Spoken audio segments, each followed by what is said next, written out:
the trouble with it is trying to decide what to call these words, man, or trying to decide what to call this whole thing. You know, what are these words that I'm talking about? They're just words that we've sort of decided not to use all the time. That's about the only thing you can really say about them for sure. That they're just some words, not many either, just a few, that we've decided, well, we won't use them all the time. Sometimes, well, hell yeah.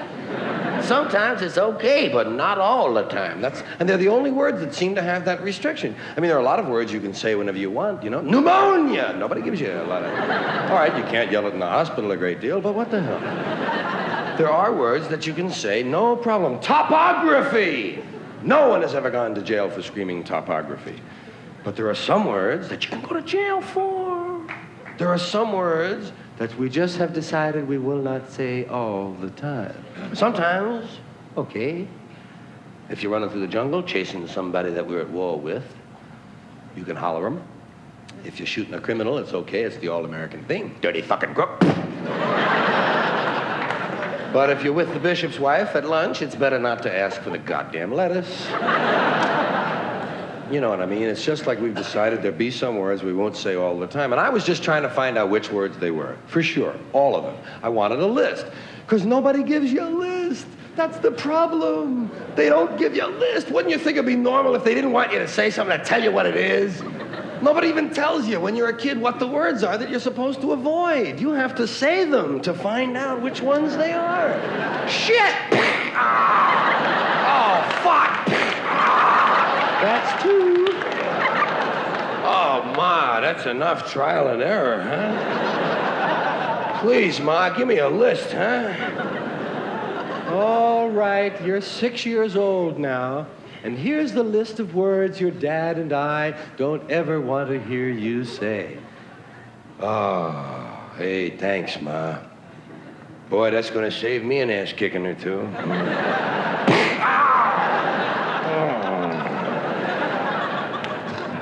Yeah, you never know what's going to be on the list.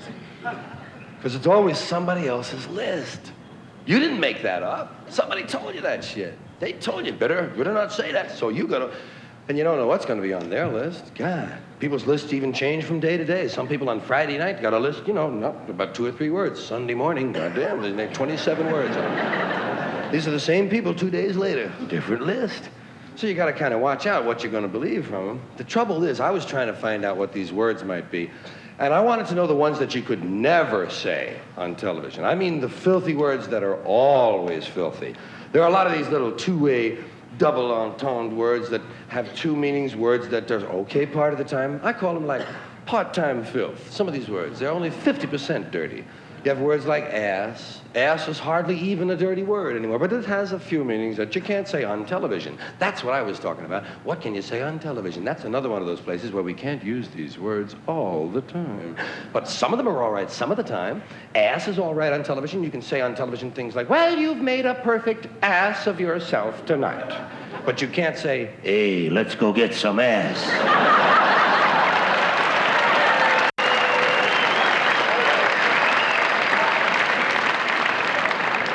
Bitch. Bitch is another word like that. Same kind of word. It's only dirty part of the time. Depends on what you mean by bitch. You might be the lady from the San Diego Zoo visiting one of the Tonight shows, and you might just have a bunch of little canines with you there. One of them is a female. You say, there's the bitch, Johnny, and it's okay, fine.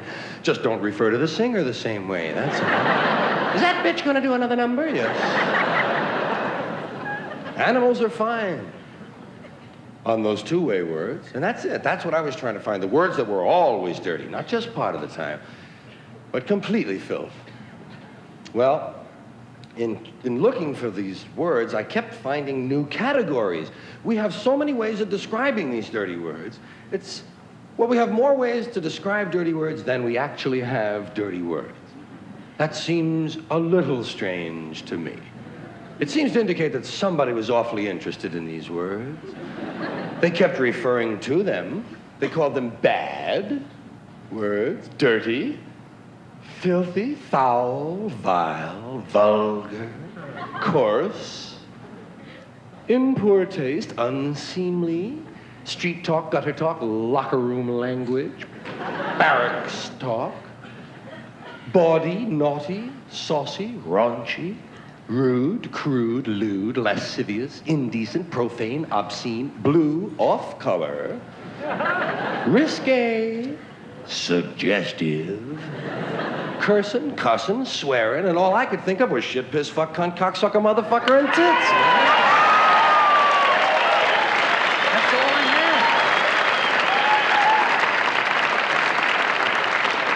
had. Shit, piss, fuck, cunt, cocksucker, motherfucker, and tits. That was my original list. I knew it wasn't complete, but it was a starter set, you know? Shit, piss, fuck. Yes, WBAI is the one who played them. Shit, piss, fuck, cunt, cocksucker, motherfucker, and tits. Now, that was the original list. We've added a few words since then. We've added fart, turd, and twat. And I know there are some other words that many of you are wondering about, why they haven't been considered, why they haven't shown up on the list thus far. We're looking at them all very closely. Some of your favorites might make the list this year. Asshole, ball bag, hard-on, piss hard, blue balls, taint, nookie, snatch, box, pussy, pecker, peckerhead, pecker tracks, jism, joint, Donecker, dork, poontang,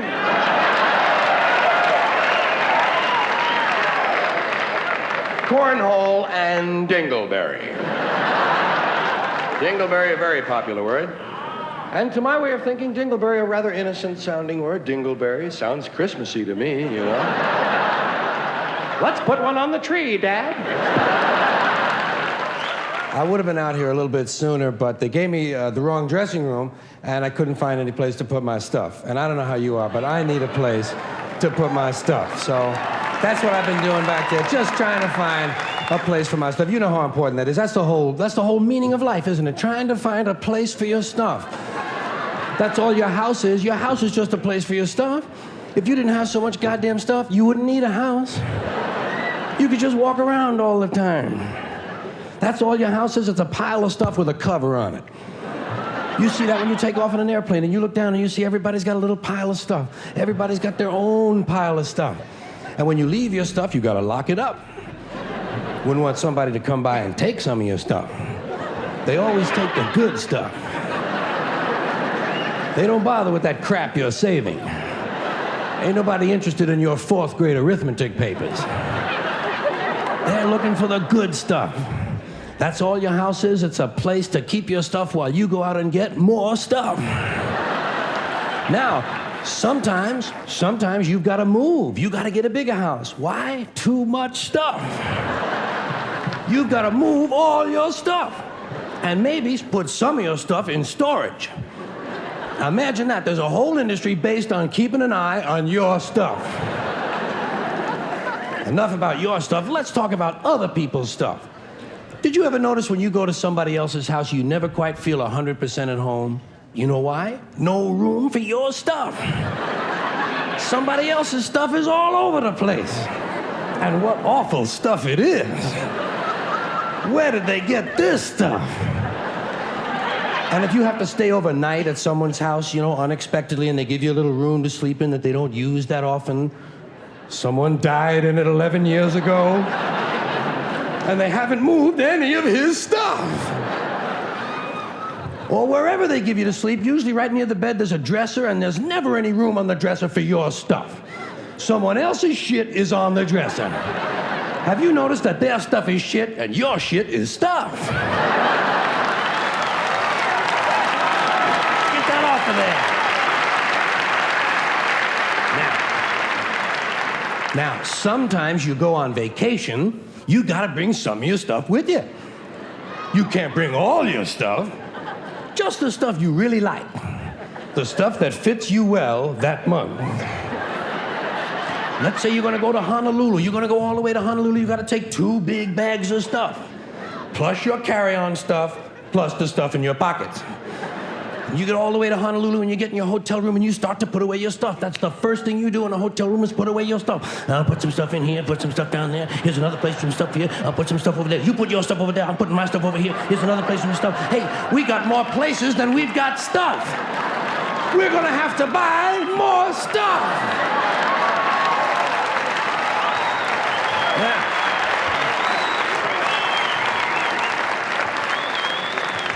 And you put all your stuff away, and you know that you're thousands of miles from home, and you don't quite feel at ease, but you know that you must be okay because you do have some of your stuff with you.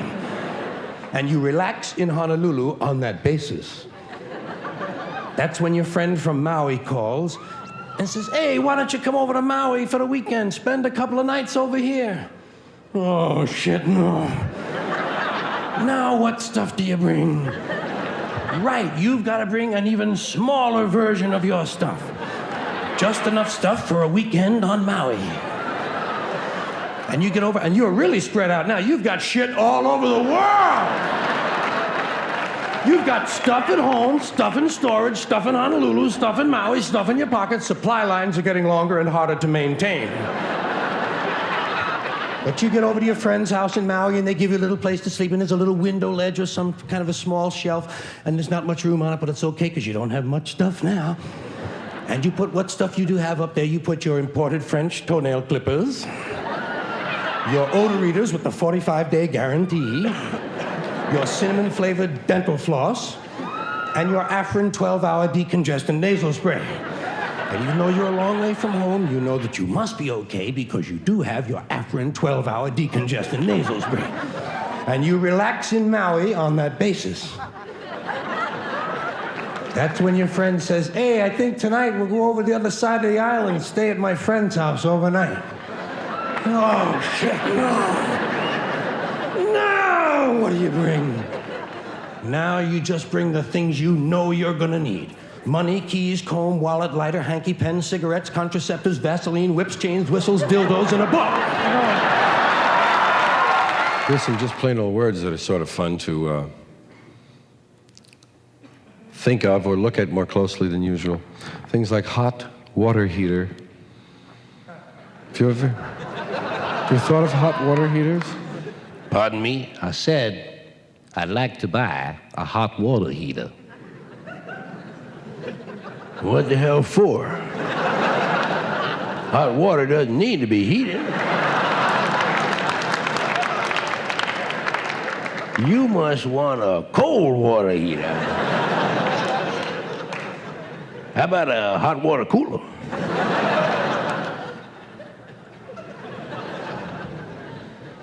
Yeah, some words are fun. Words like flammable. Flammable, inflammable, and non-inflammable. Why are there three? Does it seem to you as though two words ought to be able to handle that idea? I mean, either the thing flams or it doesn't flam. Now, flammable, that's the one that's on the side of the truck. Flammable.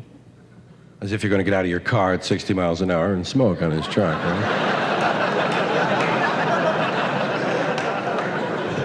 Flammable. I found out the reason it says that on the truck is so that just in case you should be spinning out of control at 70 or 80, heading for the truck, you'll know what it was that happened, you know? I'd like to talk a little bit about baseball and football.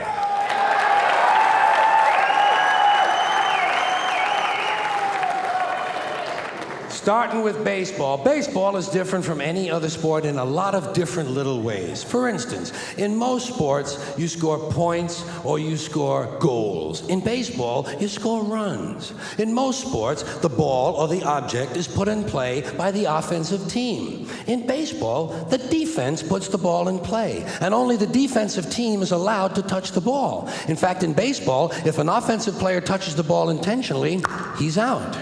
Also, most sports, the team is run by a coach. In baseball, the team is run by a manager. And only in baseball does the manager or the coach have to wear the same uniform the players do. Can you picture Bill Parcells in his New York Giants uniform? Now, baseball and football are different from one another in other kind of interesting ways, I think. First of all, baseball is a 19th century pastoral game. Football is a 20th century technological struggle. Baseball is played on the diamond, in a park, the baseball park. Football is played on a gridiron in a stadium, sometimes called Soldier Field or War Memorial Stadium. Baseball begins in the spring, the season of new life. Football begins in the fall when everything is dying. In football, you wear a helmet. In baseball, you wear a cap. Football is concerned with downs. What down is it? Baseball is concerned with ups. Who's up? Are you up? I'm not up. He's up.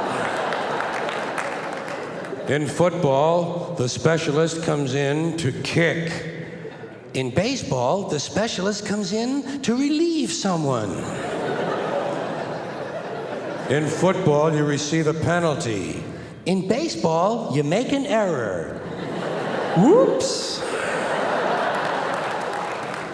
Football has hitting, clipping, spearing, blocking, piling on, late hitting, unnecessary roughness, and personal fouls. Baseball has the sacrifice. Football is played in any kind of weather. Rain, sleet, snow, hail, mud. Can't read the numbers on the field, can't read the yard markers, can't read the players' numbers. The struggle will continue. In baseball, if it rains, we don't come out to play. I can't come out to play. It's raining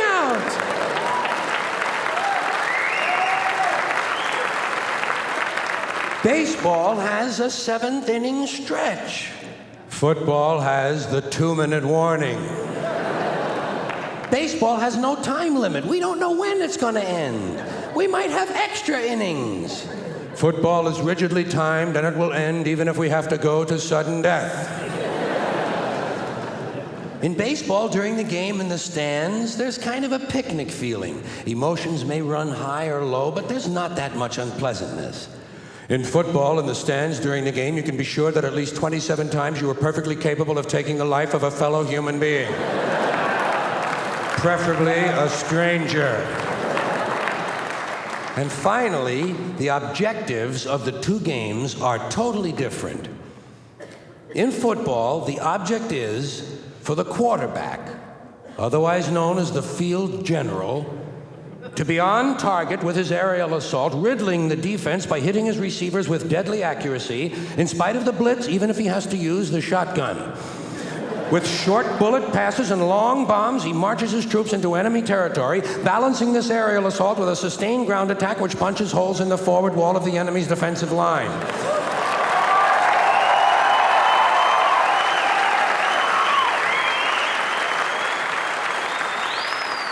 In baseball, the object is to go home and to be safe.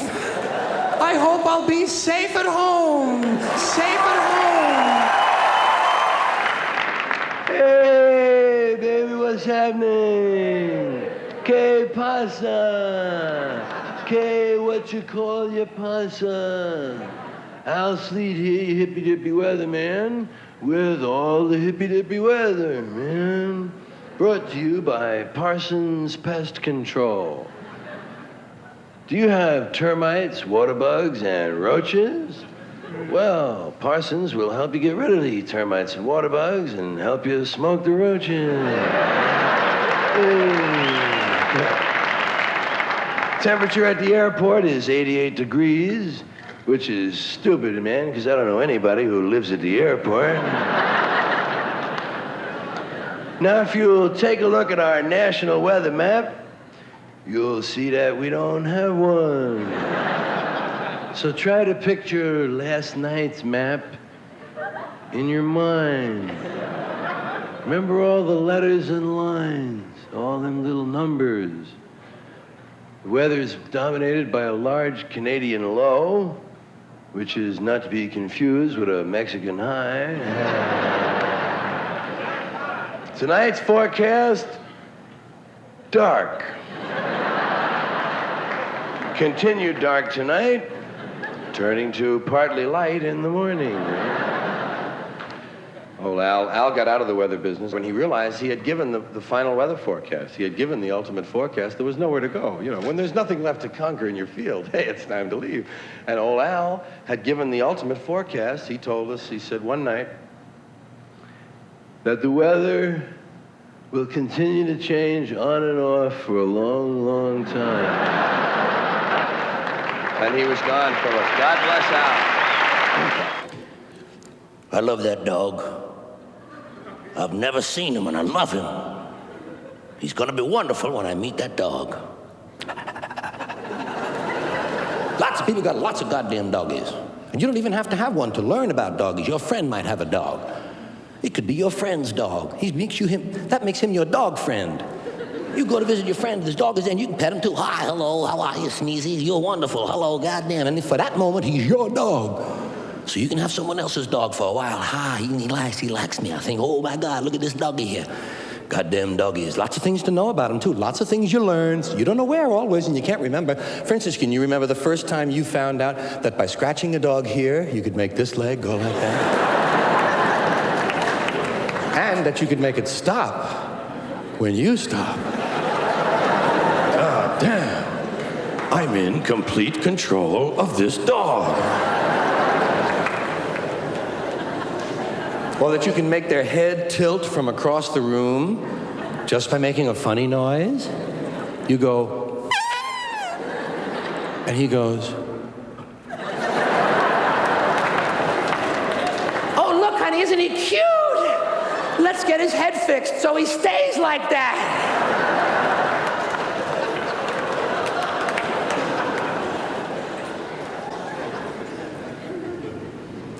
Did you ever spell in front of your dog? Some of them are smart. You got to spell. Honey, do we have any more B-O-N-E-S? B-bone. They know the sound of B alone. B-bone, bone, bone, bone, bone, bone, bone, bone. Take it easy, take it easy. And sooner or later, what's going to happen with the little dog? Sooner or later, lying on the bed, he's going to create an incident. He's going to make one of you humans turn to the other and say,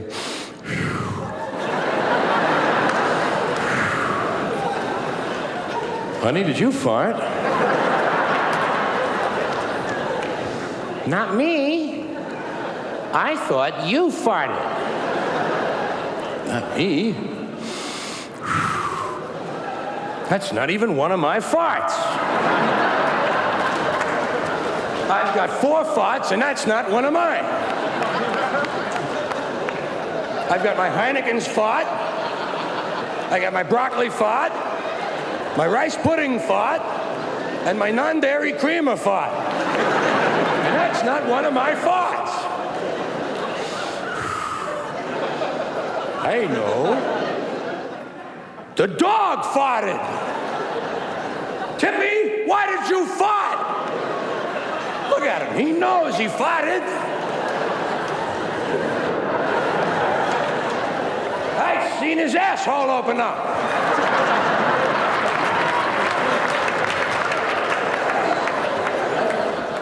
I seen it. Well, I happened to be looking at his asshole by chance. What kind of a question is that? I thought he was doing them deep breathing exercises. You see, dogs have nothing to do. There's no job description for a dog. They're forced to wait for something to happen that they can get in on. If you do something, they'll be glad to join you. But they rarely initiate any activity on their own. They're just waiting, waiting, waiting and waiting and waiting. Waiting to come in, waiting to go out, waiting to eat, waiting to crap, waiting to wake up, waiting to sleep, waiting to go upstairs, waiting to go downstairs. Sometimes they're just waiting to wait. Have you ever seen a dog just standing there?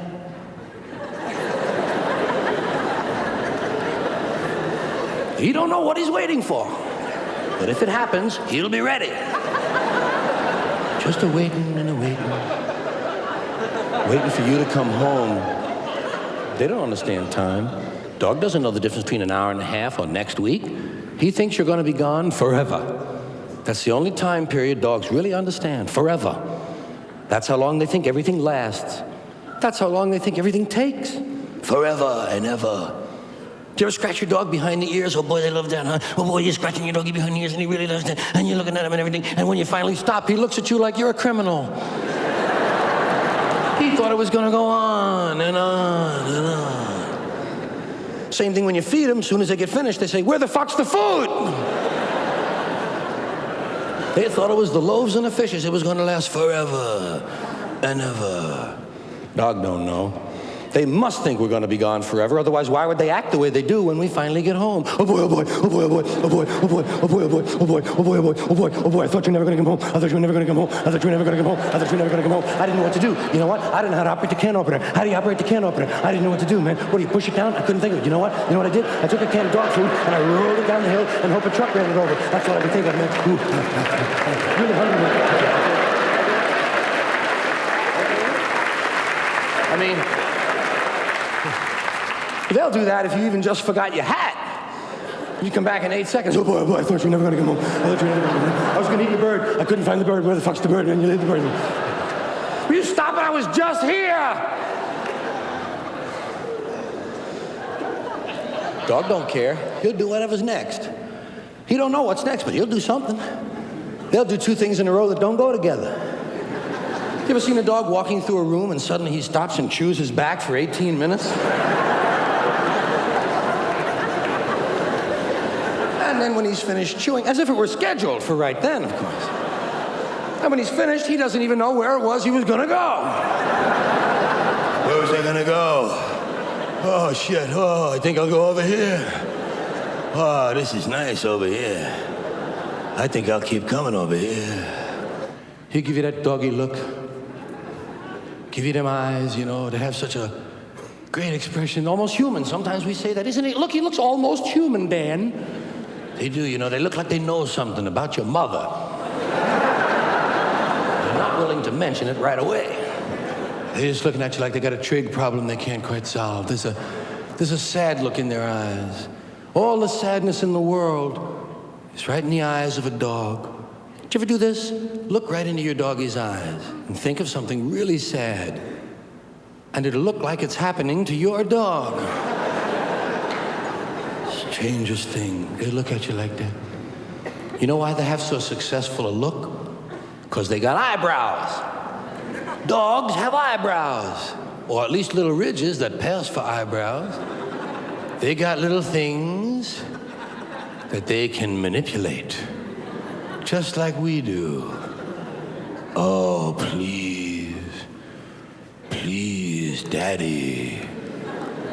One more treat. Cats can't look at you like that. Cats don't look at that. Cats look at you coldly as if they're testing new eyes.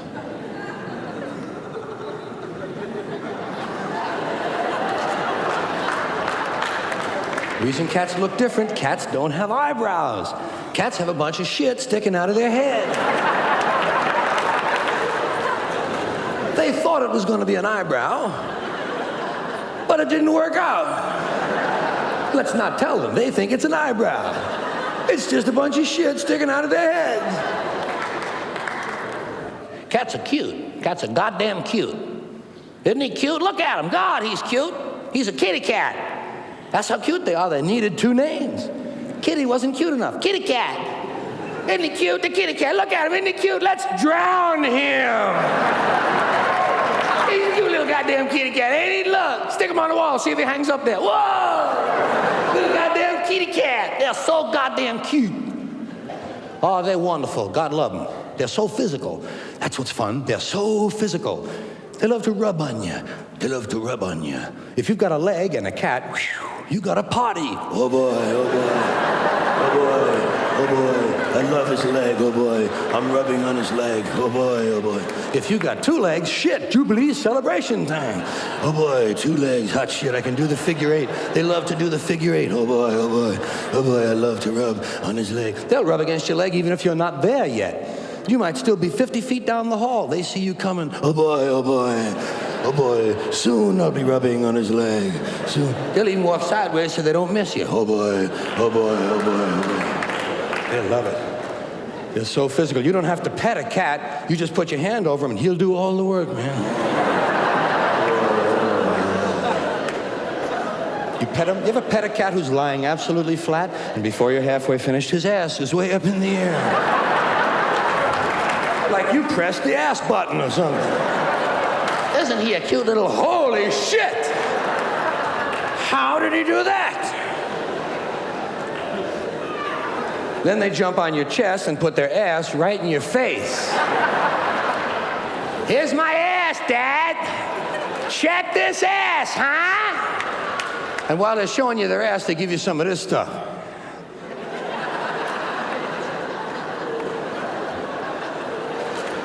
I say, get him off of me! Jesus, I hate that. I don't even know what it is, and I don't like it. Look like they're into some bad drug. There's one other quality cats have, which I admire. Cats don't accept blame. They don't embarrass at all. Cat does something dumb, you never know it by looking at him. Dog knocks over a lamp, you can tell who did it just by looking at the dog. Not the cat. Cat doesn't accept any blame. Cat moves along to the next activity. What's that? Not me. Fuck that. I'm a cat. Oh. Something break? Ask the dog.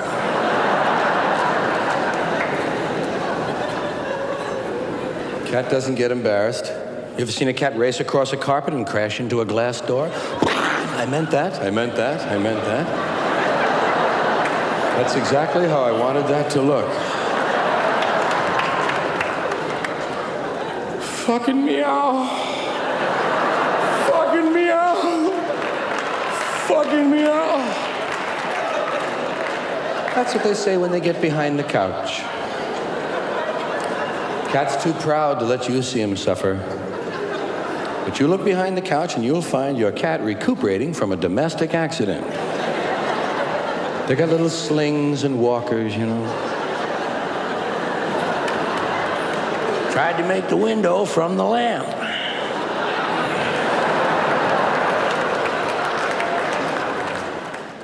If you use vitamins, most good vitamins don't have a trade name stamped on them. They're blank pills.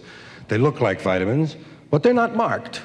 And if you go on the road and you take a lot of vitamins with you, enough for like 2 weeks, you might put them in another big vial, unmarked. And now you got an unmarked vial with unmarked pills in it. And if you're going through some little place maybe where the cop's got a hard on that day, and he wants to give you a little trouble, a little heat, he can hold you for a while they send these things down to the lab.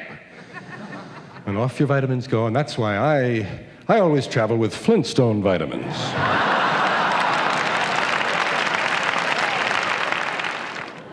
So the words, as I say, shit, piss, fuck, cunt, cocksucker, motherfucker, tits, fart, turd, and twat.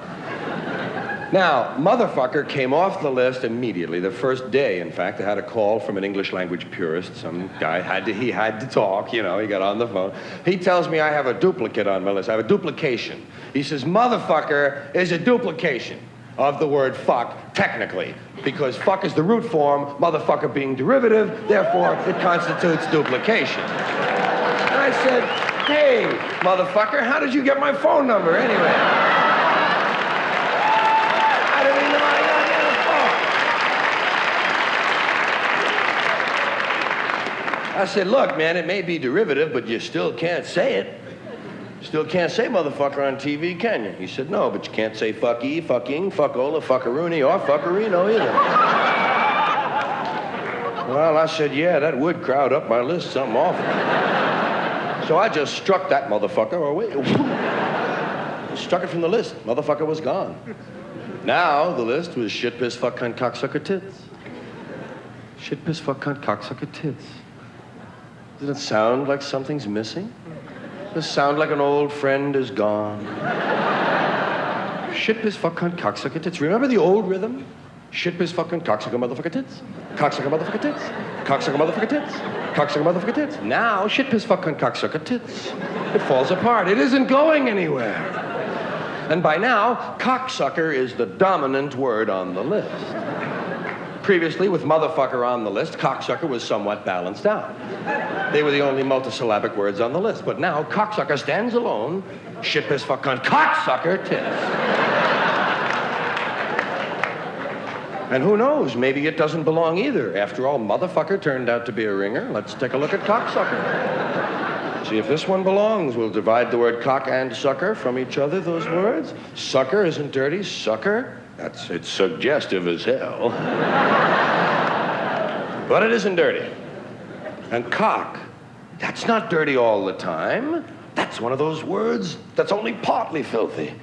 Cock, if you're talking about the animal, it's perfectly all right. They used to read that to us from the Bible in 3rd grade. And we would laugh, man.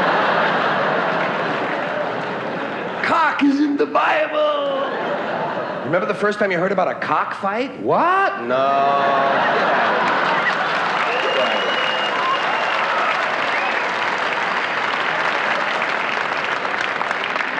Even the word cocksucker itself has been twisted out of all of its original meaning. It's been distorted. For some reason now, cocksucker means bad man. It's a good woman. How did they do that? How did they do that?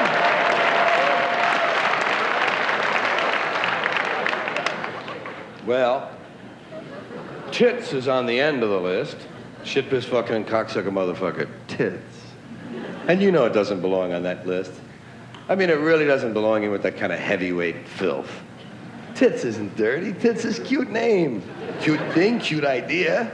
Great fun. Good name.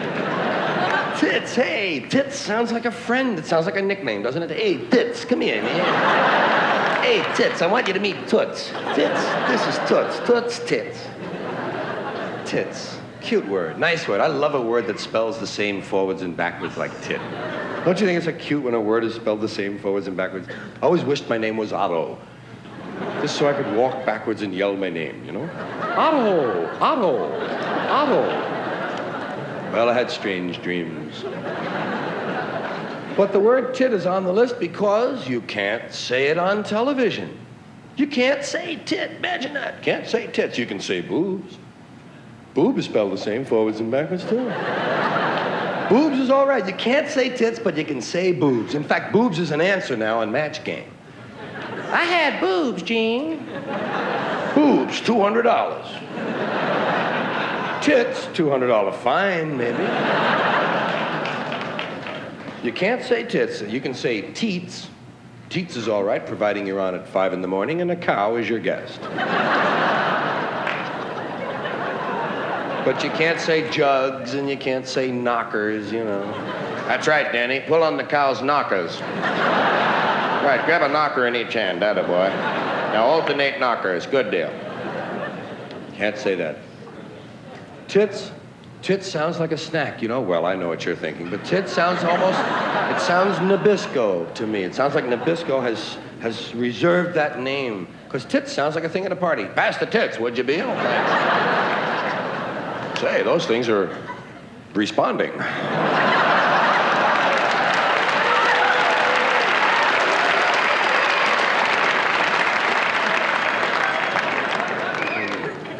Well, shit, piss, fucking, toxic, motherfucker, tits, fart, turd, and twat. Fart is like tit. It's one of those words that isn't that harmful. You know, it's just a cute kind of thing. Well, farts can be a little harmful. It depends. Depends on who's cooking. But fart is a cute, hey, kids know farts are okay. Kids know farts are fun. Farts are shit without the mess. Wow. Yeah. Same funny sound, same vile smell, no fuss, no muss.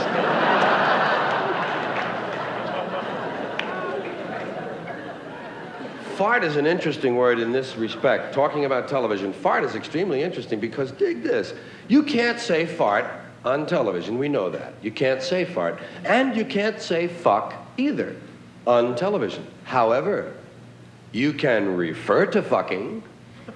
You can talk about fucking. They do that all the time. Some of the times, the show you're watching, 2 people are probably fucking in the other room. Fucking is all right. Fucking is part of the plot. A lot of plots are based on fucking. Will they fuck? Should they fuck? Have they fucked? Did they fuck? Will they fuck again? Will they get sick from fucking? Are they fucking too much? Will they fuck each other's friends? Will they have a baby from fucking? Will they be sorry they fucked? Will they be glad they fucked? All fuck stories. Every honeymoon joke is a fuck joke. Have you ever noticed it? Otherwise, the people wouldn't be on their honeymoon in the joke. They'd be knights or they'd be sailors or something. They're on their honeymoon. Got to be a fuck joke. Every quiz master has stood there with his newlywed couple and said, and I understand you folks are on your honeymoon. Lots of fucking going on here. Lots of fucking over here. So they talk about fucking all they want. They just don't call it that. They don't call it what it is. They call it other things. They call it making love, which is fine. They call it going to bed with someone, having an affair, sleeping together. But they don't call it fucking. On the other hand, fart. Not only is fart a word you can't use on television, but they never even refer to them. That's how bad farts are compared to fucking. They don't even refer to farts. There are no farts on television. You've never seen a reference to a fart? I've never seen a fart reference. No, wouldn't you think that by now one guy would have gone, "Whew, whew."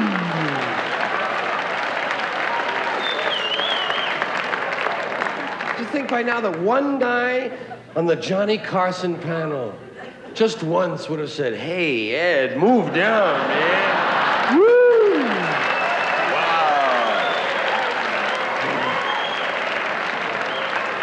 That was a Clydesdale fart, Ed. Give me the lighter, will you, Johnny? Wow. Geez, Ed, next time you're sick, you ought to see the nurse, you know? God, it's not the smell so much. It's the burning of my eyes!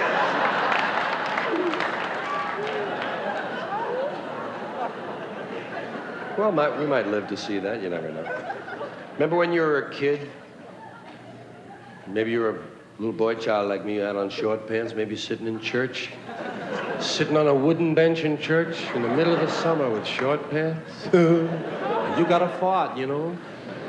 And it's up to you. You got to work out a little maneuver that's called the one-cheek sneak.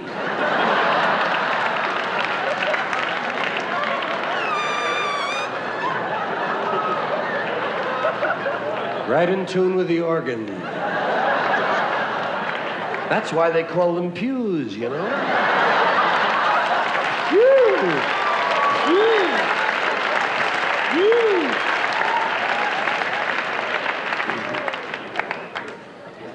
Do you ever notice that your own farts smell okay? Say, that's fairly decent. I think I'll stay home today.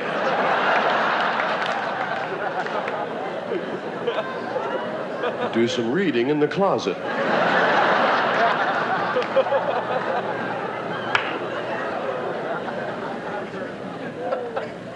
Now, I mentioned the three extra words, fart, turd, and twat. Turd is another word you can't say on television, turd. But, you know, when you get right down to it, who wants to say it? I don't even care if I ever hear that one again. Twat. Twat is on the list for the same reason. It doesn't mean anything else. You know, it only has that one meaning. Twat's twat, and that's that. It's not like prick. Prick is one of those part-time dirty words. Prick is all right. You can say prick on television. You can say, I pricked my finger. Just don't say you fingered your prick. Another dog might just embarrass you if it gets the chance. Let's go out to the front of your house, out to the living room. And you're there now with your doggies there, of course. And you have some friends in, some neighbors over, sitting around the coffee table. And chit-chat, you know, talking to each other. You brought your Pepsi down, but fuck them, let them get their own Doritos. I'm not here to feed the neighborhood.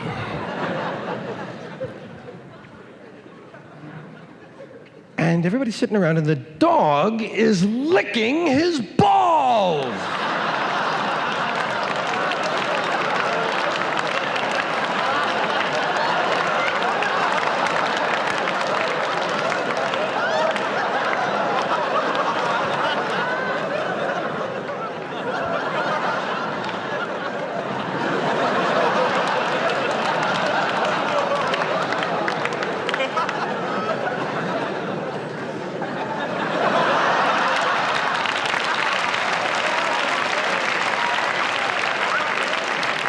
And nobody mentions it. Spectacular thing going on there. If I could reach, I'd never leave the house, man. Are you kidding me?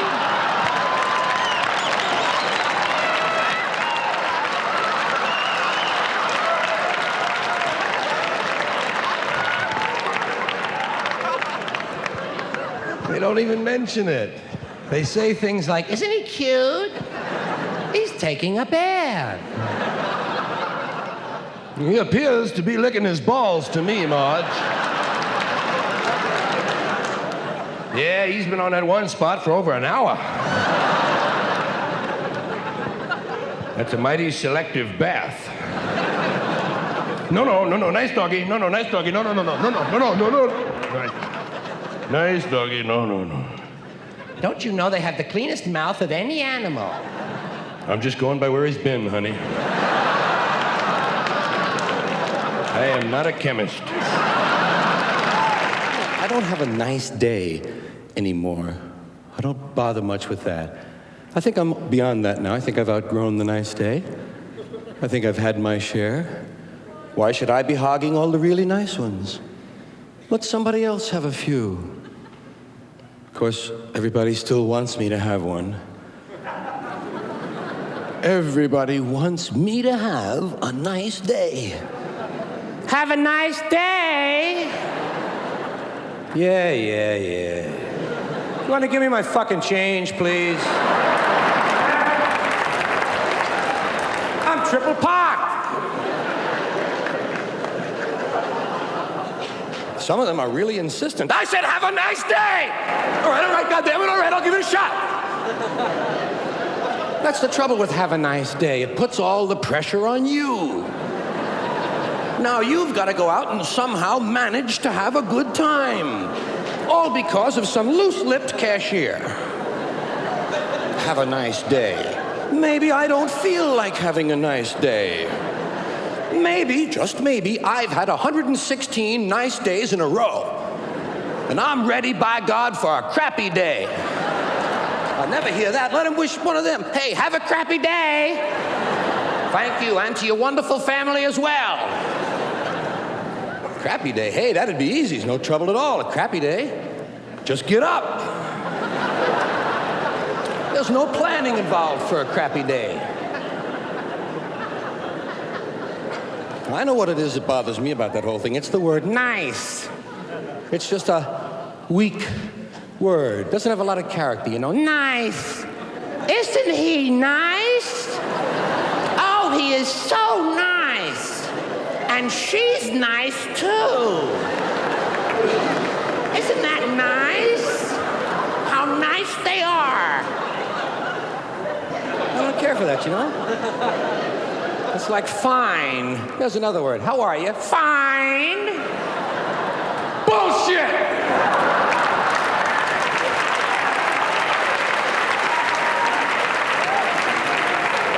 Nobody's fine. Hair is fine. How's your hair? Fine. That makes a lot more sense to me. Some guys are great. You ever meet those guys? Great. Isn't this great? God damn, this is great. Look, they're gonna kill that guy. Isn't that great? That's great. No, not me. I'm not nice. I'm not fine. I'm not great. People ask me how I am. I say I'm fairly decent. I don't give them any superlatives, nothing to gossip about. Relatively okay. Sometimes I'll say, I'm moderately neato.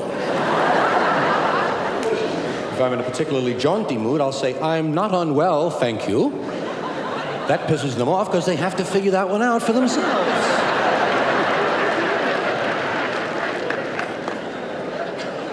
So,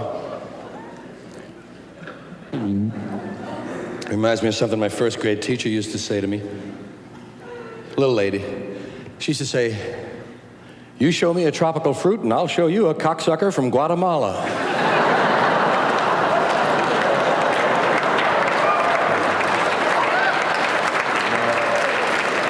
No, that was someone else. That was someone else. Sometimes I go like this. but then I stop. This has been one of those times.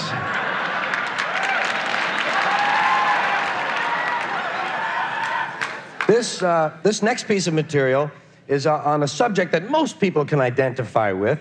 It's about losing things. You know, I don't like to lose anything. I don't like to lose anything. Because where is it? See, basically, that's the part that bothers me the most. I'm a practical guy. Where is it? I just had it. You know that feeling? It was just here. Where is it? I don't know. It's gone. That's true. It's lost. I know. Where could it be? Could be anywhere. Maybe it'll come back. Maybe, but not yet. It's gone. That's true. Are we going to go through this shit again? Where do these things go when they're lost? There are some things, I don't even care if I ever get them back. I just want to know where the fuck they went. And losing things is one of those things in life that's even worse when you're a child. Much worse to lose something when you're a child because people get on you for it. You know, it's double jeopardy. Not only is the item gone, but you're catching shit from up here. You what? I lost my yo-yo. Well, where did you have it last? Hey, if I knew that, I would still have my yo-yo. Well, it must be somewhere, right? Well, it just didn't get up and walk away. That one always got to me. It just didn't get up and walk away. One time I lost the cat. It just got up and walked away. Then she actually started to say it. Well, it just didn't get up and... Hey, Ma, I think you figured this one out. Where do things go when they're lost? You know what I think? I think there's a big pile of things somewhere. I think there's a big, constantly changing pile of things that are lost. You lose something, it goes to the pile. Then you say, oh, look, there it is. Right back from the pile. And you didn't even know there was a pile. And where is the pile? In heaven, of course. Has to be in heaven. That's the first thing that happens when you get to heaven. They give you back everything you ever lost. That's the whole meaning of heaven. You get back everything. Here you are, 79 pairs of sunglasses, 212 cigarette lighters, 4,983 ballpoint pens. And here's a jockstrap we found on the Golden State Freeway. It appears to have mule hoof prints and chocolate sprinkles on it. Must have been quite an evening. Yes, you get back everything. You get back well, not everything. You don't get the big things back. Good judgment, that never comes back. Your tonsils, your appendix, they keep those for display purposes. Virginity, you don't get that back because you were in such a big hurry to get rid of it in the first place. But you do get all your wallets. You get back every wallet you ever lost. No cash. It's just like Earth. Right. They keep the money as a prayer offering. Speaking of heaven, you know what else they have in heaven? They've got a special room for every balloon that ever got away. Yeah, next time you see a balloon drifting off by itself, relax. Soon it will be with its friends in the balloon room off the main hall in West Heaven. And that makes me happy. You know why? Because I'm a balloon guy. I am. I don't mind admitting it right in public. I'm a balloon guy. I love a balloon. You know what I say? I say, give me a balloon. Sometimes I say it loud. Give me a balloon! Most people don't pay any attention to me. Let's get back to losing things. Have you noticed some people, when they lose something, the first thing they say is it was stolen? That's their first reaction. Who stole it? It's an ego defense. They can't stand the fact that they might have been stupid enough to have lost something. Had to have been stolen, even if it's something that nobody would really want. Hey! Hey! Who stole my collection of used bandages? And they also got away with my nude pictures of Ernest Borgnine.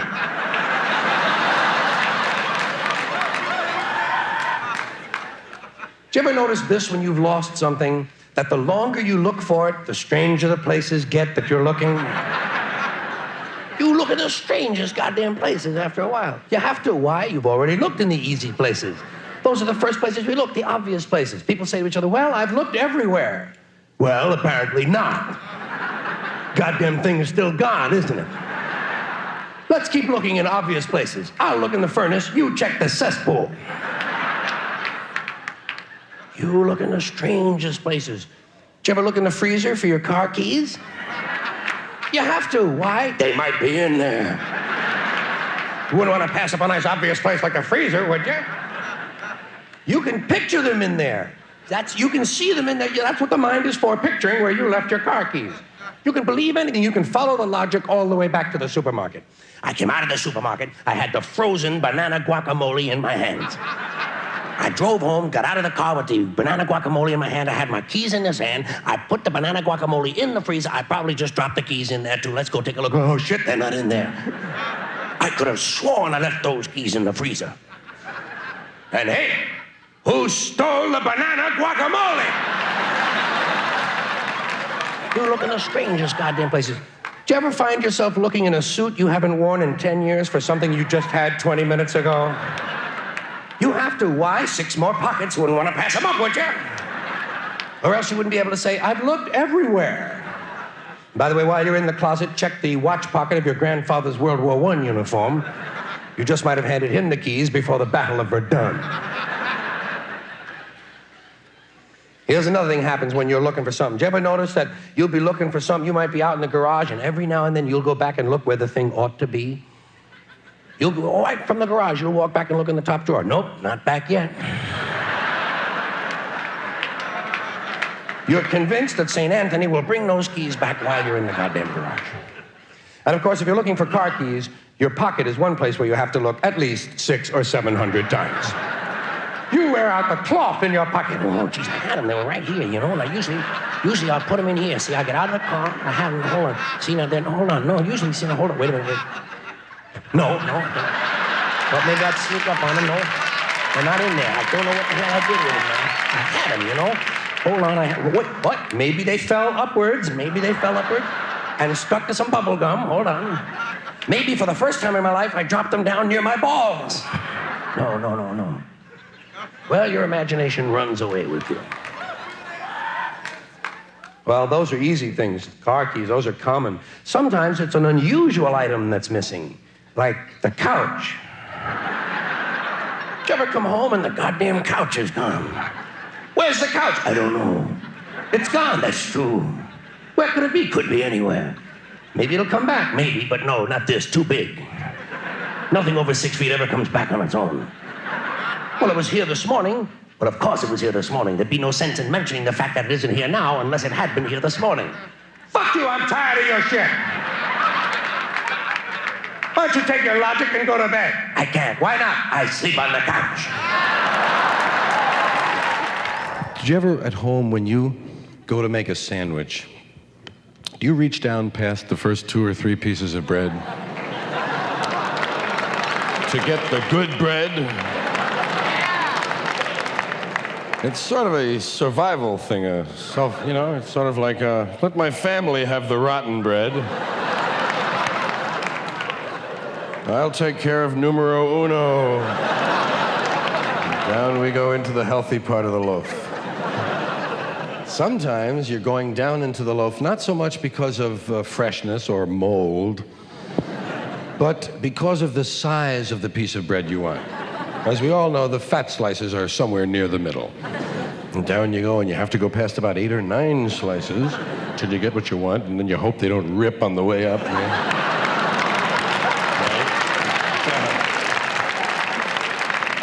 And just before you get them out, the top 8 slices go boom and fall the other way.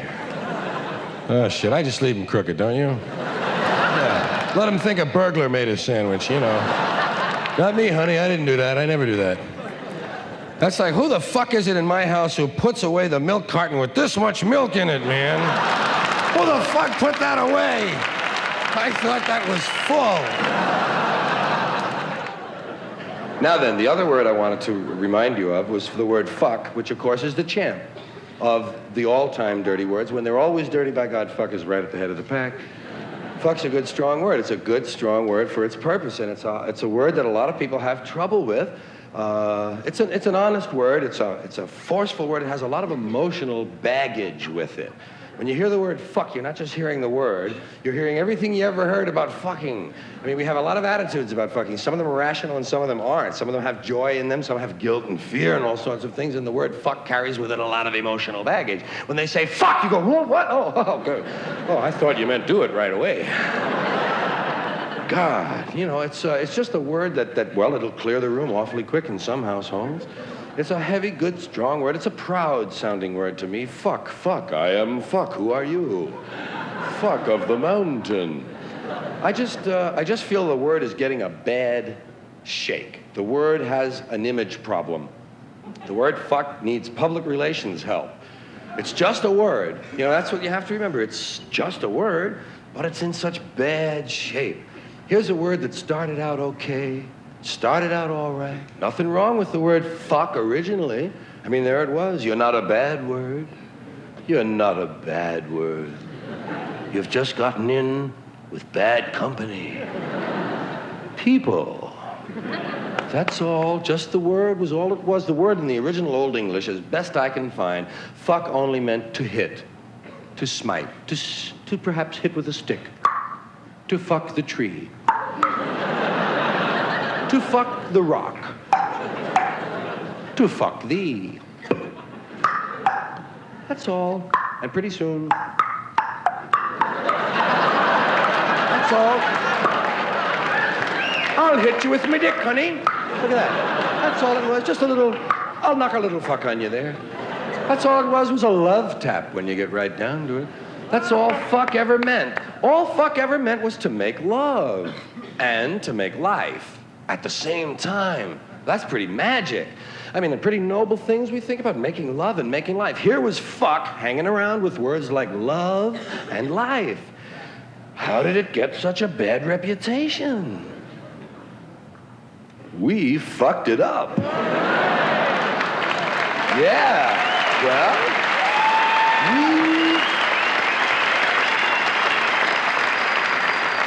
we put the aggression back into the word. Fuck you! Fuck you, you fuck! Fuck you, you fuck! Who the fuck do you think you're fucking with? Some kind of a fuckhead? Fuck you! Who the fuck do you think you're fucking with? Me? Don't fuck with me, I'll fuck over you. You fuck with me and you'll get fucked, you fuck. Don't fuck with me, I'm the fucker. Don't fuck with the fucker. God, it sounds like combat, man. It's got an awful lot, there's an awful lot of hostility in the way that word is used. There's an awful lot of aggression going down in the name of fucking. Imagine that. The word make love, not war. Someone pointed it out finally. They made it very clear for us. Make love, not war. I wish I had thought of that phrase, you know? I really would have been very happy with myself if I had thought of that one. Man, I would have retired the same day. I would have left my car at the red light, man. I say, that's it, folks. I'm going to the beach. You got it. Make love, not war. Well, I didn't think of it. But I do have my own phrase. Make fuck, not kill. It's not as graceful a phrase, but I'm not looking to retire either. It's fuck.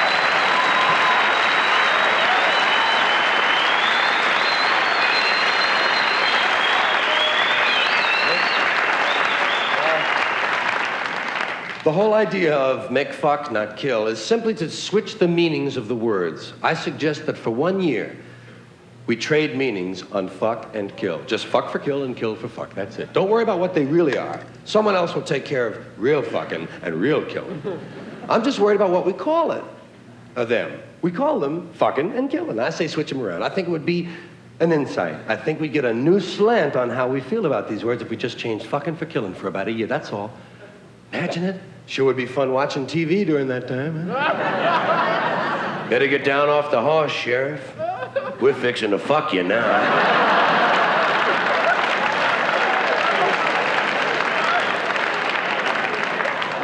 Mad fucker still on the loose. Not anymore. He's made his first big mistake, my friend. He fucked a cop today. That makes him a cop fucker. Pardon me, boys. My horse broke his leg. I'm going to have to fuck him. I'll be right back.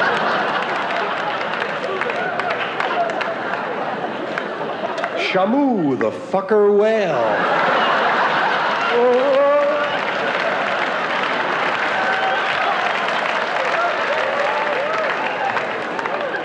And to fuck a mockingbird, hold gently by the wing.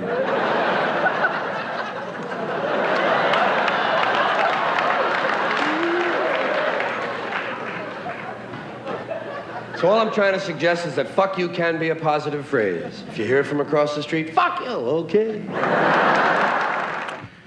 Walking, just plain old walking, is a source of a lot of experience we'd recognize. Of course, we walk pretty well.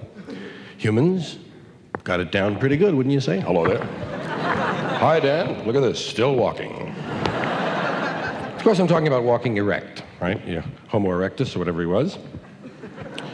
This dude, because it's one of the few things that separates us from the lower animals, walking and hats, right?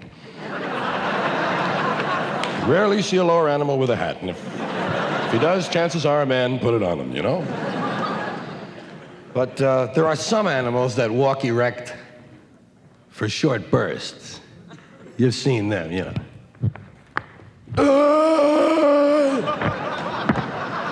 That's not it, and we know it, man. This is fucking walking. We know what walking is. We have a right to be proud, being able to walk like that. And a right to be embarrassed when it doesn't work. When we walk dopey. Sometimes you do something dumb, Sometimes it's not your fault, but you always blame it on something else. Just a little misstep. Blame it on the sidewalk. Can't be me. I'm graceful. You've seen it.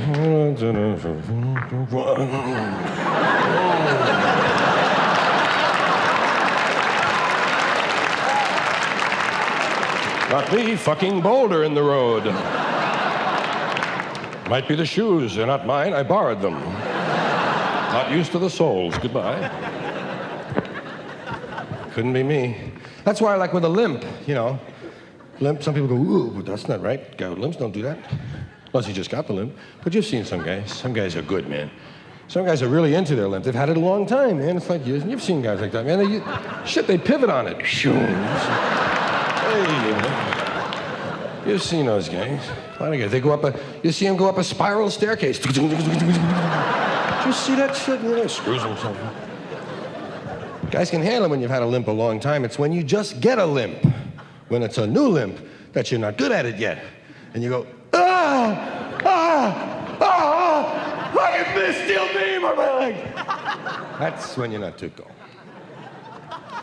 Did you ever walk and count your footsteps? You know how many of them fall in each box on the sidewalk? 1, 2, 1, 2, 1, 2.5. Carry a half. 1, 2.5. Hate doing math when I'm walking. Did you ever look at yourself in store windows? Gotta check it out, right?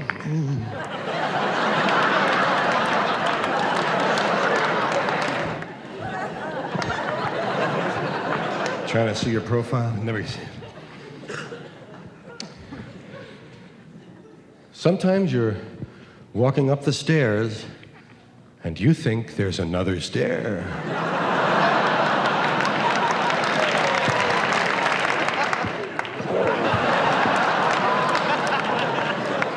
You have to go into a little routine, Throw them off. Hi there, hi. Good thing stereo's on mezzanine. Sometimes you're going down the stairs and you think there's another one.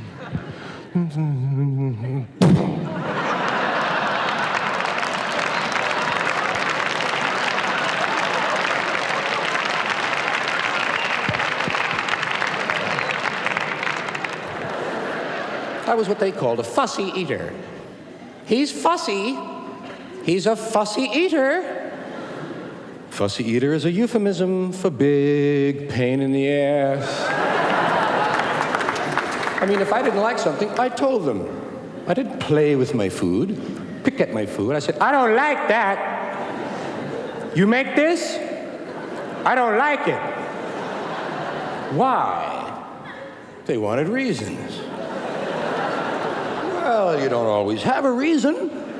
I don't know. I know I don't like it. And I know that if I ate it, I would like it even less. You like it? You eat it.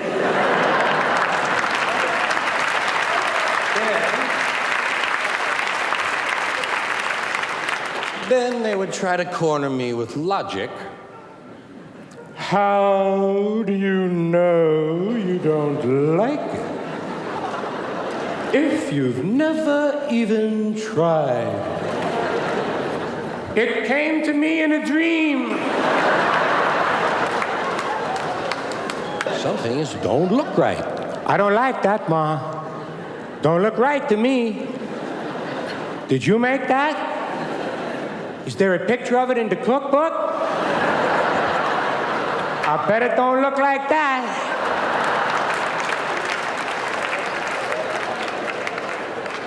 Let's face it, be honest, some things don't look right. Of course, some people eat anything. I know that. Some guys eat anything. I saw those guys in the army on the chow line. What's this? Never mind, give me a whole lot of it. That's rat's asshole, Don.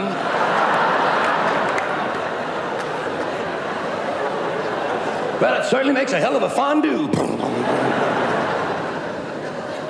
Don't look, I don't eat anything I don't recognize immediately. If I have to ask questions, fuck it, I pass, you know? Tomatoes don't look right either. On the outside, they're fine. Tomatoes look lovely on the outside, but you look inside a tomato and something is wrong. Something has gone afoul inside of a tomato. It doesn't look right, you know? It doesn't look like it's finished yet, for one thing. It looks like it's in the larval stage or something. There's thousands of seeds and a whole bunch of jelly-looking stuff.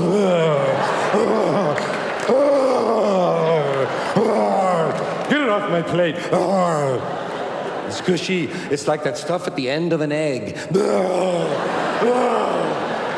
And I know it's not the end of an egg. It's the beginning of a chicken. It's hen come. Get it off my plate.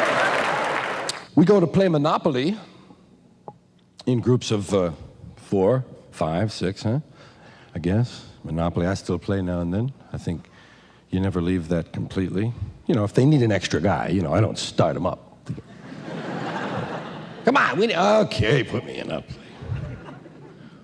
Because I was never very good at it, you know. I didn't do very well. I have a couple of railroads, you know. Not a complete asshole. I have a couple of railroads, snap up Baltic Avenue as soon as that became available. How much is that? 60? Let me have that, mother. About the best thing I'd ever have would be, maybe one piece of property in the light blue series. Oriental Avenue, nothing on it, of course. Maybe an excavation. That's about all I ever had on my stuff was plans, surveyor's marks. All my friends had industrial parks, condominiums, shopping centers, malls. Oh boy, Colin, you're coming down my side now, man. Wow. Big one. Hot shit, a 12.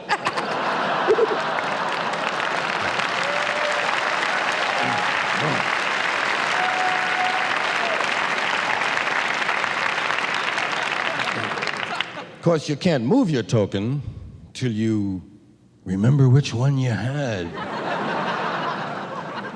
Which token did I have? Which did I have? You bullshit. You had the you got the racer guys, you got the red, you got the I get the ship, I get the battleship every game. The worst token to have was the gun, the big cannon. It was the only token that kept falling over, you know? It was the only top heavy. Throw the dice anywhere near that one, man. Who are you? Are you the gun? Are you the gun? Pick it up, would you please?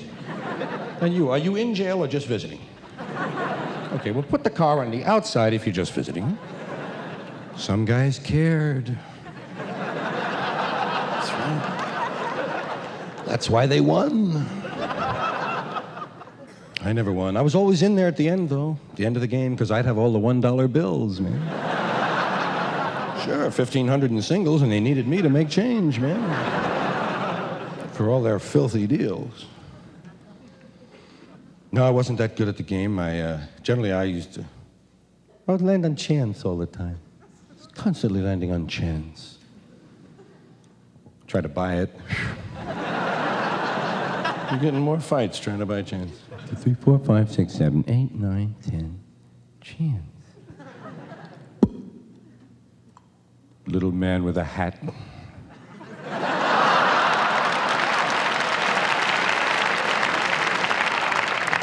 $200 for being an asshole. Shuffle them good. That's the second time I got that one. There's a lot of shit you have to put up with when you're driving, like red lights. When did this bullshit start? I only noticed them about a month ago myself. And I'll be honest with you, I don't stop for them anymore. I did for about a week, didn't like it. Fuck them. I'm gone. I got no time to sit there jacking around listening to the news. You know my motto in traffic? Cop didn't see it, I didn't do it. I'm gone.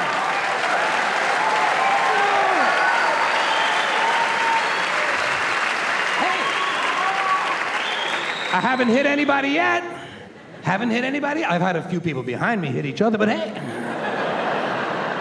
that's not me, that's back there.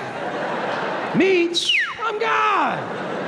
And I'm getting a whole lot better mileage. Especially in town. God damn, them sidewalks come in handy, don't they? Well, what are they gonna do if they catch me? Give me a ticket? You know, that's the big fear in some people's lives. Ain't this a bitch? Might get a ticket. You know how to handle a ticket by now, don't you? You gotta be firm with the policeman. Be firm with that policeman. Policemen respect strength. While he's writing out the ticket, you gotta flash him a whole lot of bad looks.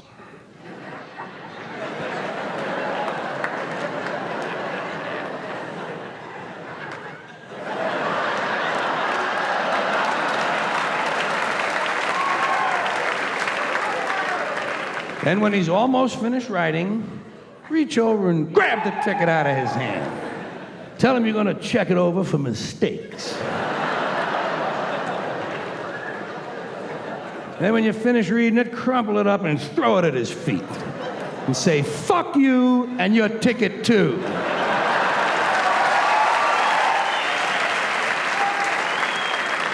You asshole in a hat. Can't you see I have enough garbage on the floor of my car already? Without another worthless piece of paper from the state? I got 8 or 9 of them fucking things floating around in here. Hey. Don't I pay your salary? They like that when you're interested in the state budget. You're a public servant. Get me a glass of water.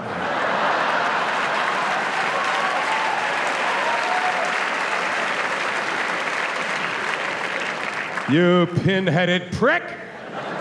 You're holding me up, Jack. People are waiting for me at a party. I got a trunk full of heroin. Get the fuck out of my way, will ya? Tell them it's your car. Tell them it's your car and you do what you goddamn want with it. See, I own this car. My name is on the pink slip. I do what I want, and I own the highway, too. That my taxes paid for that. They're both mine. I own the highway and I own the car. I own everything, goddammit! He'll be glad to hear that shit. That's what they like, people who know their rights. That way they don't have to read them to you on the way downtown to the maximum security penitentiary where you'll spend the rest of your life with no conjugal visits. Except from some big guy you don't want one from. Well, I get pissed, God damn it! There's a lot of shit you have to put up with when you're driving. Like these jogger assholes. I've killed 3 of the motherfuckers myself. 3.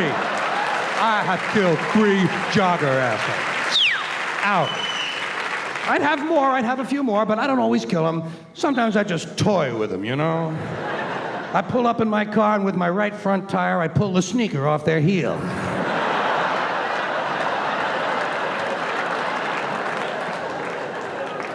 Of course, he can't hear me coming because he has on his Walkman. I'm wearing my Walkman today. I'm cutting the world out. Bullshit you are, asshole. They think they're gonna live longer by jogging. Not if they get near my fucking machine, they're not. You're going away! It's Michelin on Nike time!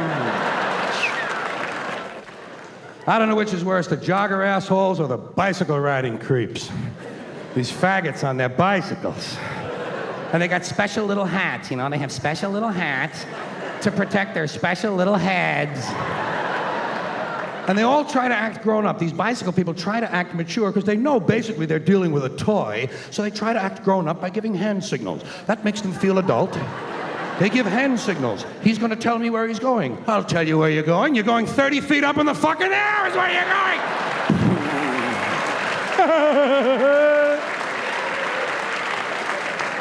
Back on the sidewalk with the rest of the children. Does your mother tell you to keep your toys in the yard? Well, I get pissed, goddammit! There's a lot of shit you have to put up with when you're driving. Like the other cars. Have you noticed that hazard? Oh, thousands of these other cars, many of them with people who have licenses, apparently. And they get you so fucking pissed off. Some of these people in their cars, they get you so fucking pissed off. You get so fucking pissed off, you know what I mean? Do you ever get so fucking pissed off that you forgot where you're going?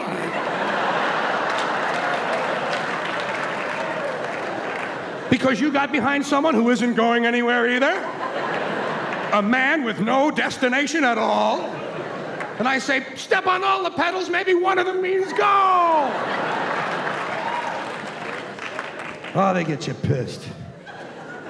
I don't know where they come from, but I believe there's an automotive harassment squad that is notified when I leave the house. All right, he's leaving now. Everyone in position. And they're laying for me all along my route. Here's a guy making a U-turn in reverse. Here's a woman backing out of a bush. And each of them has a special talent. Each driver has one thing he does for you. First of all, there's the guy whose turn signal has been on since 1955.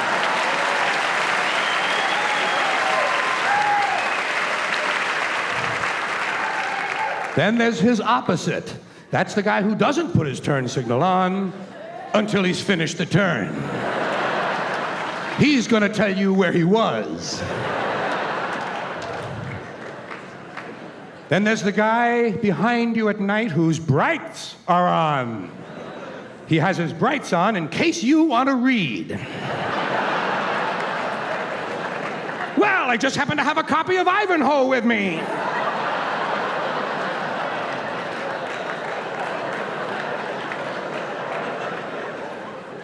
Oh, don't they get you pissed? Don't you get you so goddamn mad sometimes when you're out there? Some of them especially. Here's one you know. Here's a feeling you'll recognize immediately. You ever been behind somebody on like a 2-lane road or something, somebody you cannot get around? You've been behind him already for like 18 minutes, and you want to get somewhere, and he's not moving at all? And did you ever get so pissed off that all you want to do now is catch up with him to see what the fuck he looks like? You know that feeling? I just want to see this cocksucker's face. Look, he looks exactly like I thought he would. Constipated!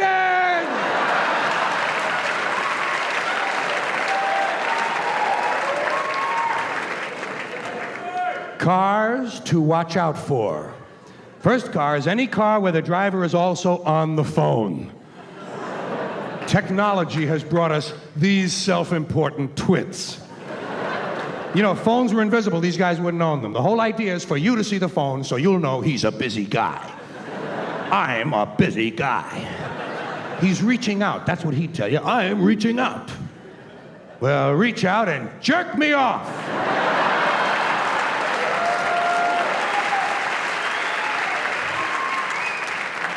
Then there's these people who want you to go ahead of them, this courtesy bullshit that's going around.